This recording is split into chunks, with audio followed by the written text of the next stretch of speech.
кто вообще здесь платит на свиданиях. Смотри, какой я молодец, я вообще-то потратила на тебя 2 евро, и я не понимала поначалу, что вообще происходит. Это был не тот тип мужчин, с которыми я хотела бы построить отношения. Нам, славянским девушкам, это очень тяжело принять, потому что в Италии вообще не принято дарить подарки. Ну и, конечно, отдельная тема — это приложение для знакомств. И вот здесь начинается все самое интересное. Чао, ребята, всем привет, добро пожаловать ко мне на канал, и отдельный привет тем, кто уже на меня подписан. Для тех, кто смотрит меня впервые, меня зовут Карина, я живу в Риме уже 5 лет, и на своем канале я делюсь своим опытом жизни в Италии, рассказываю про то, как я сюда попала, про свою работу, про свои впечатления об этой стране. И сегодня я хочу поговорить на тему, которую на самом деле вы сами мне предложили в комментариях. Сегодня я хочу поговорить про итальянских мужчин. Итак, сразу же скажу несколько дисклеймеров. Во-первых, я буду рассказывать, основываясь сугубо на своем личном опыте.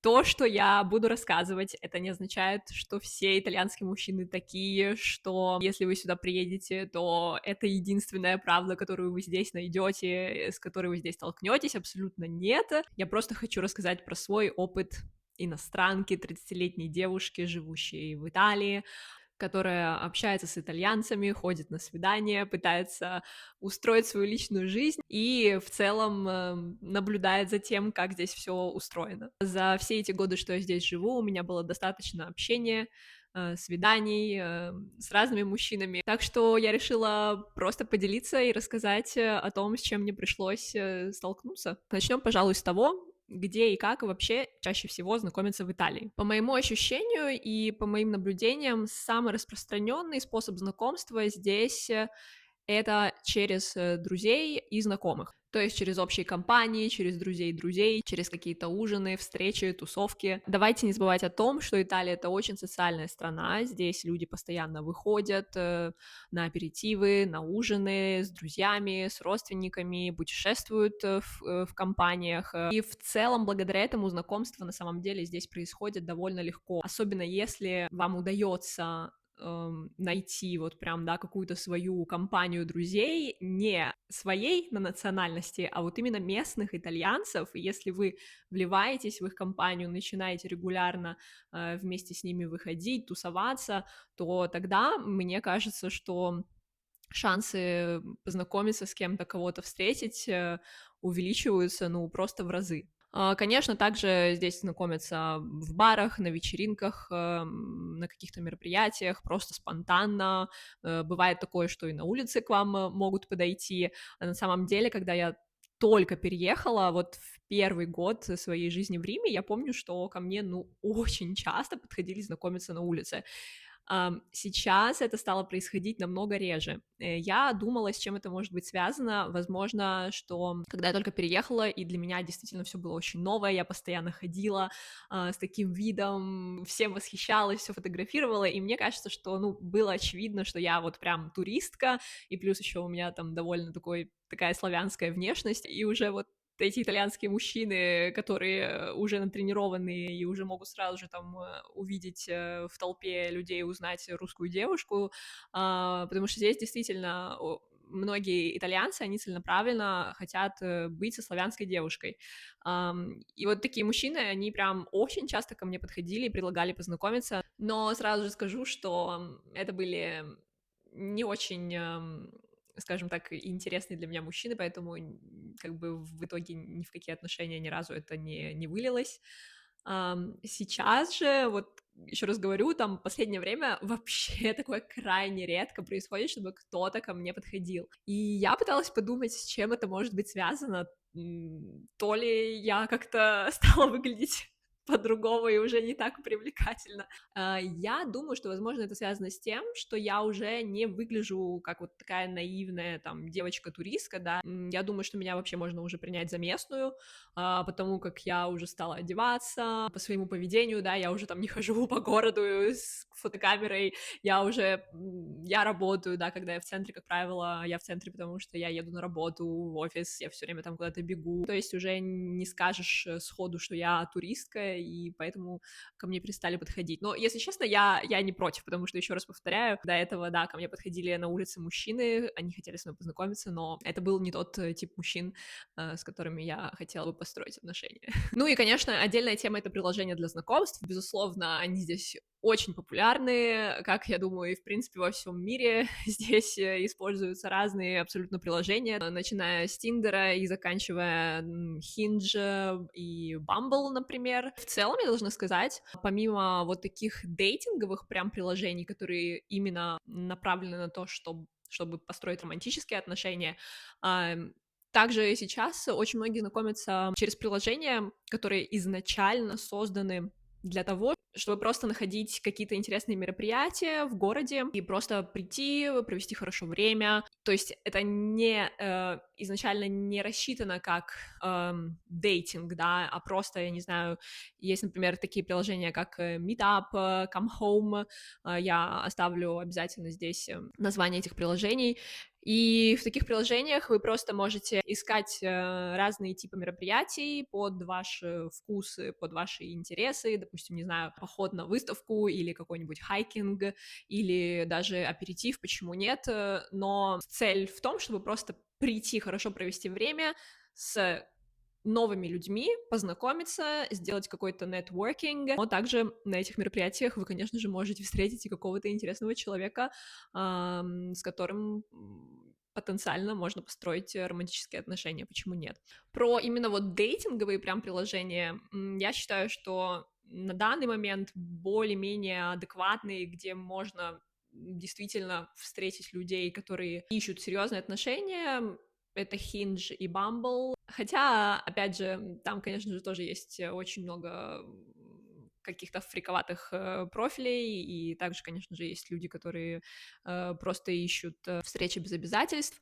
А что касается Тиндера, я уже очень давно не пользуюсь этим приложением, потому что на моей практике у меня сложилось такое ощущение, что там уже практически не осталось людей, которые заинтересованы именно в построении долгосрочных отношений. В целом, мой вывод такой: в Италии познакомиться несложно. То есть здесь люди очень открытые, общительные, и в целом это очень социальная страна. Сложнее потом понять, что за этим знакомством стоит и какие вообще у людей намерения. И вот здесь начинается все самое интересное. Итак, первый момент, который я хочу отметить про местных мужчин, это, конечно же, то, что они очень эмоциональные. Это те люди, которые живут эмоцией, моментом, которые не привыкли скрывать своих чувств, и если ты им действительно очень нравишься, если они в тебе заинтересованы, то, конечно же, это сразу же будет видно, потому как они начнут красиво и много говорить, делать разные комплименты, писать красивые сообщения, каждый день доброе утро, спокойной ночи. Конечно же, они будут делать очень много комплиментов. Это те мужчины, которые живут моментом, настроением, эмоцией. И если ты им действительно нравишься, первое, что они начнут делать, они начнут очень много и очень красиво говорить. То есть они начнут делать много комплиментов, и это будут очень красивые комплименты. Плюс еще, да, вот этот красивый итальянский язык, который, наверное, считается одним из самых романтичных языков, возможно, там, да, наравне с французским. И они будут проникновенно вам в глаза смотреть. И, конечно же, они будут очень много всего обещать. Потому что, мне кажется, у итальянцев это в крови. Они очень артистичные люди, еще раз повторюсь, они очень эмоциональные, и вот когда они живут в моменте, и вот у них вот эти вот чувства внутри бурлят, они их прям активно переживают, они действительно верят во все, что они говорят в этот определенный момент. Я не знаю, я приведу вам пример. Ну, допустим, они начнут вам обещать какие-то совместные поездки на уикенд, или там они начнут вам рассказывать про какие-нибудь грандиозные планы, как вы вместе куда-то пойдете, вы вместе куда-то поедете, там он вас познакомит со своими друзьями, а вот туда-то он вас свозит, а вот это вот он вам покажет, и он будет вот это вот все говорить, потому что он действительно вот в этот самый момент будет искренне вот это чувствовать, да, вот эти эмоции его будут переполнять, потому что перед ним красивая, интересная девушка, которая ему действительно очень нравится, ему хочется, конечно же, да, произвести на вас впечатление. Но я вам так скажу, на моем опыте, по крайней мере, в большинстве случаев эти слова так и остаются словами, потому что мужчины здесь, как мне кажется, склонны очень много и красиво говорить, но при этом очень мало делать. И вот ты будешь сидеть, слушать вот эти вот великолепные речи, и действительно, конечно же, ты начинаешь в это верить, потому что, еще раз повторюсь, когда они так захватывающие и искренне смотрят вам в глаза и вот про это все говорят, они сами в это верят, и, конечно же, ты тоже начинаешь в это верить. Но потом проходит день, неделя, две, и вы понимаете, что слова так и остаются словами, и, в принципе-то, ничего не происходит. И поначалу мне было с этим довольно тяжело смириться, потому что у меня не было опыта общения с местными мужчинами, я не знала очень хорошо их менталитет, и я не понимала поначалу, что вообще происходит, и причем там это случалось не раз и не два, а действительно, ну, такая закономерность прям случалась довольно часто.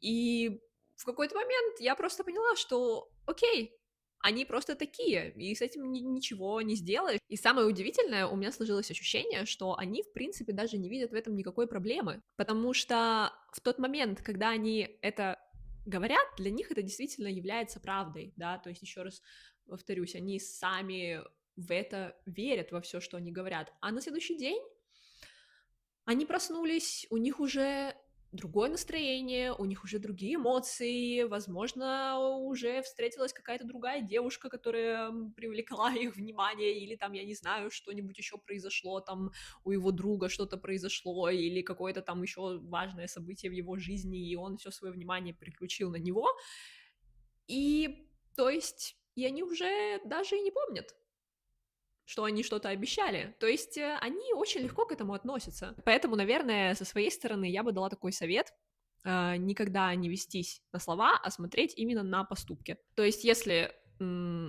мужчина поступками действительно подтверждает все, что он вам говорит и обещает, окей, это огромный плюс, класс, то есть можно идти дальше. Но если проходит неделя, 2 месяца, и вы понимаете, что слова так и остаются словами, то тут, конечно же, стоит всерьез задуматься, а нужно ли вам вообще тратить свое время. Или, может быть, стоит просто-напросто закрыть эту историю. Я абсолютно не говорю, что все итальянцы здесь такие. Конечно же, здесь есть и серьезные мужчины, но вот по моим наблюдениям, многим из них присуща такая черта характера. Далее. Был, мне кажется, даже один вопрос в комментариях под одним из моих видео по поводу того, кто вообще здесь платит на свиданиях. На моем опыте у меня никогда не возникало проблем с тем, кто платит на свиданиях. В том плане, что когда мужчины меня куда-то приглашали, всегда платили они,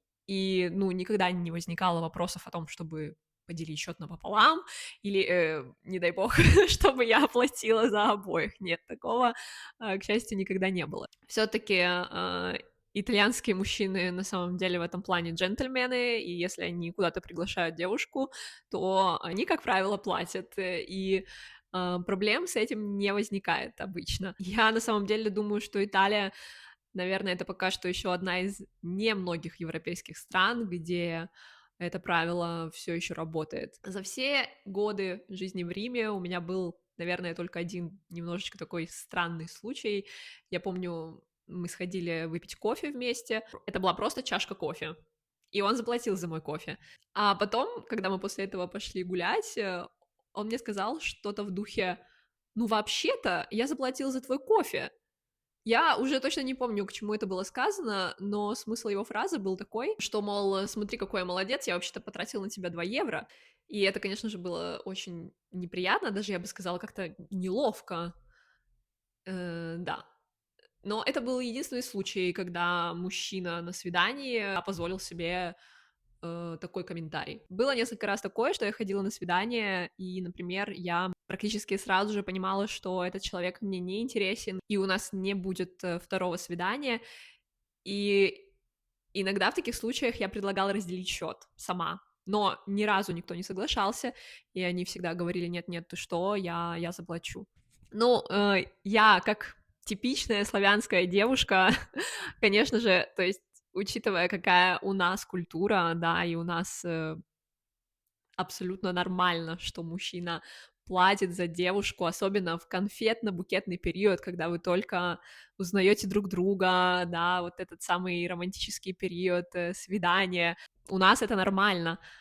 А здесь, в Европе, сейчас происходит что-то странное, да, весь вот этот феминизм. Мне кажется, что некоторые мужчины, точнее, мне не кажется, я это знаю, что здесь, в принципе, есть женщины, которые сами не хотят, чтобы мужчины за них платили, которые думают: так, нет, почему, я что, сама за себя не могу заплатить? То есть они считают это не то чтобы чем-то оскорбительным, но, то есть, они сами не хотят, чтобы мужчины за них платили. Я абсолютно не сторонник вот этого радикального феминизма, но на этой почве, как я думаю, мужчины, возможно, сами иногда не понимают, чего вообще ожидать. Или, может быть, еще другой контекст, который касается уровня зарплат в Италии. В одном из своих видео я уже рассказывала про то, что в Италии очень низкие зарплаты, при этом высокая аренда, и в целом цены на жизнь здесь не такие уж и низкие. Конечно же, здесь тоже есть инфляция, и цены растут намного быстрее, чем зарплаты, которые, кстати говоря, вообще, по-моему, не растут. И здесь очень маленький разрыв в зарплатах между мужчинами и женщинами. Здесь нет такого большого гэпа, как, например, в России. И довольно часто мужчины и женщины зарабатывают здесь, в принципе, абсолютно одинаково. И довольно немало ситуаций, когда женщины зарабатывают больше, чем мужчины. И, возможно, учитывая все это, некоторые мужчины могут рассуждать: а почему я вроде как должен платить, если у нас одинаковое финансовое положение? И я понимаю эту логику, но моя позиция остается прежней. Я славянская девушка, и для меня тот факт, что в начале отношений мужчина платит, это абсолютно нормальная форма ухаживания. Ну и раз уж мы заговорили про ухаживание, поговорим про подарки. Какая ситуация здесь с подарками? Дорогие девушки, я здесь вас разочарую, потому что в Италии вообще не принято дарить подарки. И под подарками я подразумеваю в том числе цветы. Если вы ожидаете, что итальянские мужчины к вам на свидание будут приходить с букетом цветов, забудьте про это. Нет, этого не случится. Единственный день, когда они могут подарить цветы, это на 8 марта, но, опять же, при этом это будет маленькая веточка мимозы. Это вам не Россия, где с самого утра мужчины выстраиваются в длинные очереди в цветочных магазинах, чтобы порадовать своих женщин. Да, к сожалению, здесь вы такого не найдете. Нам, славянским девушкам, это очень тяжело принять. Мы очень часто с грустью обсуждаем эту тему, но при этом, ну, это просто другая культура. Они не делают это не потому, что они, не знаю, там, не хотят это делать, просто у них это не принято, вот и все. И я вам даже больше скажу, даже, например, подарки на день рождения. Здесь очень скромные подарки, пусть это даже будет день рождения, не знаю, там, лучшего друга. Мне кажется, максимум, что здесь принято потратить на подарок, это 15-20 евро, и это уже считается такая вполне нормальная сумма. Сюда же можно отнести Рождество, не знаю, Рождество, дни рождения. В целом, вот здесь не принято, мне кажется, ам, проявлять свою щедрость через подарки. Я не знаю, если вы понимаете, о чем я говорю. Мне кажется, что для них намного лучше любого подарка будет, например, сходить вместе в какой-нибудь хороший ресторан и очень вкусно поесть вместе, провести вместе время за ужином с хорошим вином, за интересной беседой. То есть вот это для них, на мой взгляд, имеет намного большую ценность, чем подарок. Именно, да, то есть какой-то опыт прожить вместе, чем какая-то материальная вещь. И, в принципе, ну, в этом нет ничего плохого, я, в принципе, за, но, блин, девушки, наверное, меня поймут. Но иногда этого прям очень сильно не хватает, иногда хочется, не знаю, какой-то жест именно в виде подарка, букет цветов, пусть это даже будет какая-то мелочь, но, блин, это же проявление внимания, и это очень классно, и это наша культура, и я считаю, это очень здорово, когда итальянские мужчины здесь, например, вступают в серьезные отношения со славянскими девушками, и когда они понимают это и начинают как-то меняться в этом плане, да, ну, не потому что там они под каким-то давлением, а потому что они сами этого хотят, да, то есть, несмотря на разные культуры, разный бэкграунд, это здорово, когда люди из двух разных культур стараются как можно больше узнавать друг друга, понимать желания друг друга и как-то идти друг другу навстречу, да, и это очень классно. Далее, поговорим про такой очень популярный стереотип об итальянских мужчинах. Это маменькины сынки, или, как их называют в Италии, маммони. Ну, да, это факт, что в Италии мужчины в течение всей жизни очень сильно привязаны к своим семьям, в частности, к своим матерям. И да, это правда, что здесь мужчины могут жить с родителями и до 40, и до 50 лет, особенно на юге Италии. Я, наверное, могу больше судить именно про Рим, поскольку я здесь живу. То, что я здесь вижу, ну, здесь, конечно, меньше таких кейсов, когда мужчина до 50 лет живет с родителями. Нет, все-таки мне кажется, что к 30 годам они уже как-то стараются жить отдельно.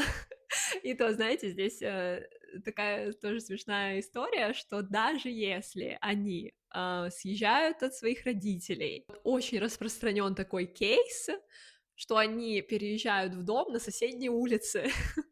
То есть они вроде как начали жить отдельно, но при этом это очень удобно, потому что родительский дом остается там, не знаю, в пяти минутах ходьбы, и если вдруг что-то нужно, они всегда могут зайти к родителям, или родители могут прийти, то есть вот вы понимаете, да, вот это вот у них прям семейные вот эти узы неразрывные, что вот, ну, все равно, ну, не могут они вот прям совсем отделиться и покинуть родительское гнездо.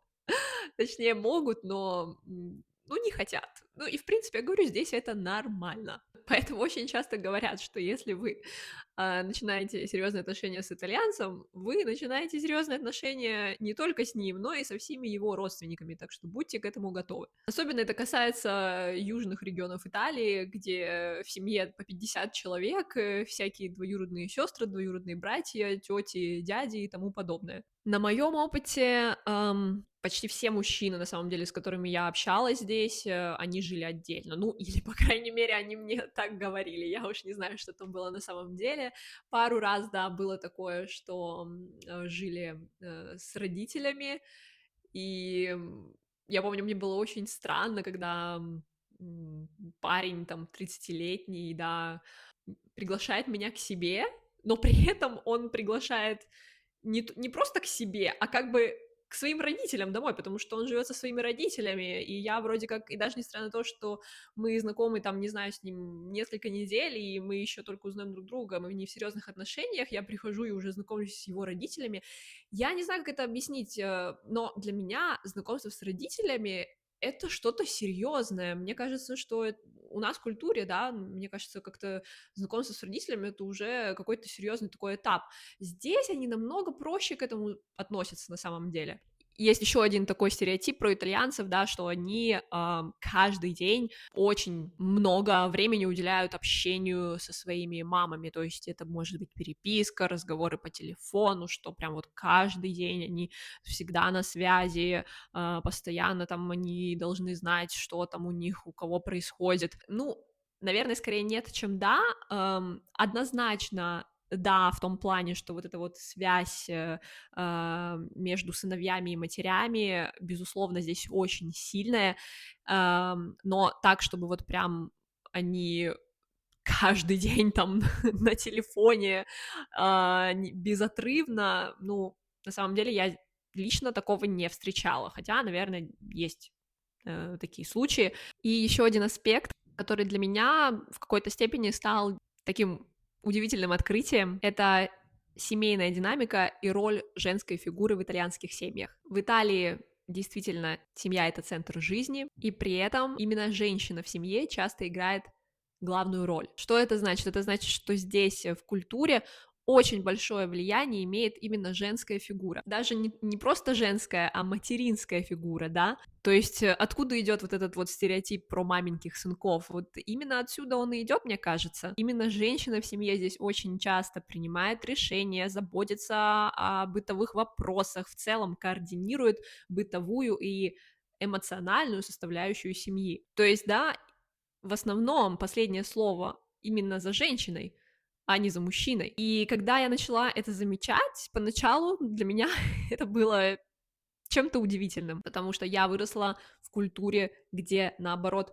мужчина — это опора и фигура, которая берет на себя ответственность за принятие решений. Когда я говорю «мужчина берет на себя ответственность за принятие решений», я не имею в виду, что он должен быть доминирующим. То есть для меня это просто про способность быть надежным партнером. А в Италии же я нередко вижу немножечко другую картину, когда в парах именно женщина ведет, все организует, планирует, направляет, а мужчина, он как будто бы больше подстраивается. И поэтому я говорю о том, что в Италии скорее матриархат, именно в связи вот с этой центральной ролью, которая женская фигура занимает в основном в итальянских семьях. Для меня это немножечко непривычно. Мне все-таки ближе модель, где мужчина и женщина находятся в партнерских отношениях, да, дополняют друг друга. И ответственность и принятие решений не лежит на ком-то одном. То есть это какая-то совместная задача обоих партнеров. Для меня более привычна, наверное, такая модель. И, наверное, в связи со всем этим мне иногда кажется, что вот из-за такой семейной динамики, во-первых, как раз-таки и сложился вот этот стереотип про маменьких сынков. И мне кажется, некоторые итальянские мужчины могут предпочитать себе в партнеры таких женщин, которые уже сложившиеся, самостоятельные, могут себя сами обеспечить, могут сами решать свои проблемы и свои дела. Расскажите, что вы об этом думаете. Мне действительно очень интересно узнать ваше мнение, особенно тех девушек, которые замужем за итальянцами, которые в серьезных отношениях с итальянцами. На ваш взгляд, какое у вас сложилось впечатление? И я, наверное, на этой ноте буду заканчивать. Надеюсь, что это видео вам понравилось, надеюсь, что я никого не обидела.